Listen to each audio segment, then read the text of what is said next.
We talk about our purpose. We talk about finding our purpose. And I talk about my purpose. But I want to ask a question. What is your goals? What goals do you have? And I'll tell you, my goal is to make a difference. And I know I am making a difference. I have made a difference. And I will continue to make a difference. Yes? You know, I've been talking about budgeting. And I'm watching my money. And there are so many reasons that I'm watching my money. But it doesn't mean that I'm not to share. It doesn't mean I'm not going to give when I have the movement inside me to give. I'll tell you a story.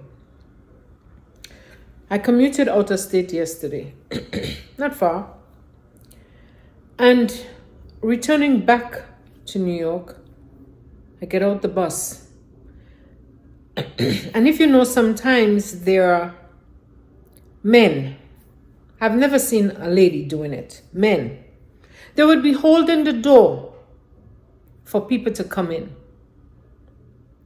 Have you seen it? Sometimes they do it in the store.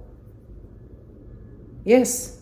They would hold the door and you would pass. They wouldn't ask you for anything, but they would just hold that door and many people would just rush in.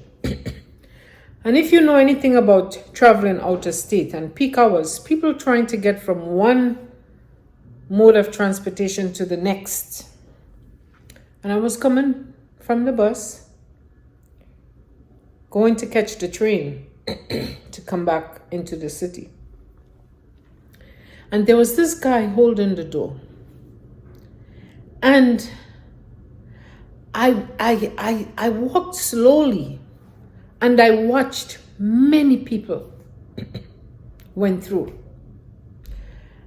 And I thought to myself, Emily, I think I should have turned off the Wi-Fi.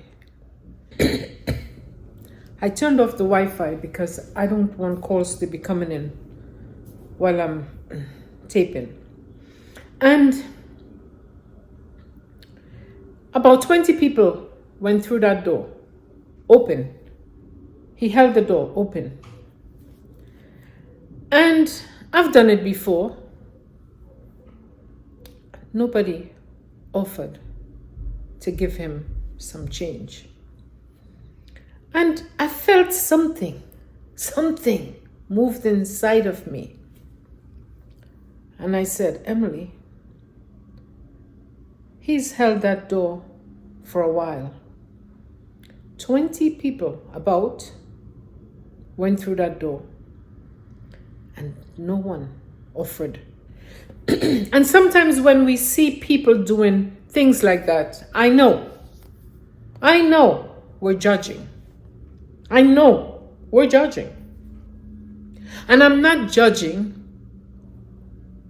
the people who didn't contribute or the people who didn't think they had to give. I'm not doing that.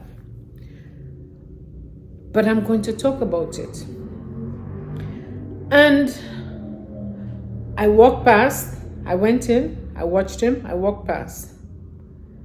And I climbed 1, 2, and I couldn't go anymore. I went in a corner to allow people to pass. I opened my purse and I took out $1. $1. I'm not bragging that I gave $1. I went back and I gave it to him. And he said to me, "Have a blessed evening, ma'am." And you know what thought came into my head? He wasn't standing with a cup in his hand, shaking it. And I'm not judging the people who do that either. Please. But what I thought to myself is that he's doing something. He is doing something. He was holding the door while many people were coming through that door. And I said to myself, Emily, if there are 10 people or 15 people find it in their hearts to give him a little change, life could be easier for him. He was doing something. Yes. And I was able to go and I felt free. Yes, I'm watching my money. I am. I'm writing down every little money I spend. But it doesn't mean that I'm not going to work towards my goal. And what is my goal in this life that I'm living? My goal is to make a difference. Yes. My goal is MAD, make a difference. And I will continue to work towards making a difference. And right now, as someone is watching this video, I know I'm going to make a difference.